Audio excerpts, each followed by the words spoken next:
Hello সবাই, আজকে আমি নিয়ে এসেছি খুব সহজ আর দারুণ মজার একটা রেসিপি, ডিম ভাপা। দেখুন তো কত সুন্দরভাবে তৈরি হয়েছে, একদম নরম মশলাদার আর দেখতে যেমন লোভনীয়, খেতেও তেমন অসাধারণ। খুব কম উপকরণ আর একদম সহজ পদ্ধতিতে এই রেসিপিটা বানানো যায়। বিশেষ করে গরম ভাতের সাথে এর স্বাদ একদম ভালোবাসেন।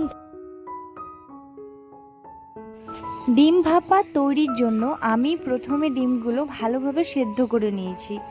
সেদ্ধ হয়ে যাওয়ার পর খুব সাবধানে খোসাগুলো খুলে নিচ্ছি, যাতে ডিমগুলো একদম সুন্দর থাকে। তারপর এখানে সামান্য পরিমাণ সর্ষের তেল দিয়ে দিলাম। তারপর তেল গরম করে ডিমগুলো দিয়ে দিলাম।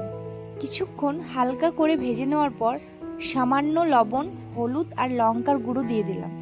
তারপর মশলাগুলো ভালোভাবে মিশিয়ে ডিমগুলোকে সুন্দর করে ভেজে নিলাম, যাতে বাইরে হালকা লালচে রং আসে আর মশলার স্বাদ পুরো ডিমের মধ্যে ঢুকে যায়। এবার আমি ডিম ভাপার জন্য মজাদার মশলাটা তৈরি করে নিচ্ছি। তার জন্য এখানে নিয়েছি কিছুটা সাদা সর্ষে, একটু পোস্ত, সাথে কাঁচা লঙ্কা আর সামান্য পেঁয়াজ কুচি। এবার সব কিছু একসাথে ভালোভাবে বেটে একটা সুন্দর স্মুথ পেস্ট তৈরি করে নেব। এই মশলাটাই ডিম ভাপার স্বাদকে একদম অন্য লেভেলে নিয়ে যাবে, কারণ সর্ষে আর পোস্তর ফ্লেভার ডিমের সাথে দারুণভাবে মিশে যায়। এবার তৈরি করা সেই সর্ষে পোস্তর পেস্টের মধ্যে দিয়ে দিলাম লঙ্কার গুঁড়ো, হলুদ গুঁড়ো, সামান্য গরম মশলা আর রং ও স্বাদ বাড়ানোর জন্য একটু কাশ্মীরি লঙ্কার গুঁড়ো।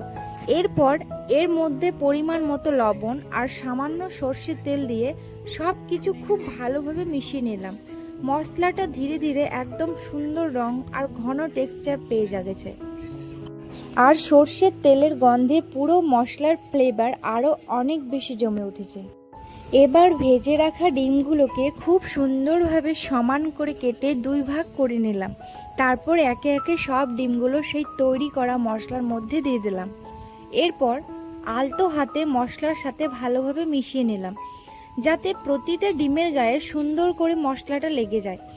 এই সময়ে ডিমের সাথে সর্ষে, পোস্ত আর মশলার দারুণ একটা গন্ধ বের হতে শুরু করেছে, যা পুরো রেসিপিটার স্বাদকে আরও বাড়িয়ে দেবে। তারপর এই মশলা মাখানো ডিমগুলোকে একটা টিফিন বক্সে সুন্দর করে সাজিয়ে নিয়ে ঢাকনা ভালোভাবে বন্ধ করে দেবে।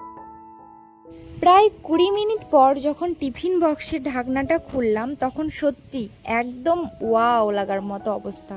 দারুণ সুন্দরভাবে তৈরি হয়ে গেছে আমাদের ডিম ভাপা। উপরে জমে যাওয়া মশলার লেয়ার আর সর্ষে পোস্তর অসাধারণ গন্ধ পুরো রান্নাটাকে আরও লোভনীয় করে তুলেছে।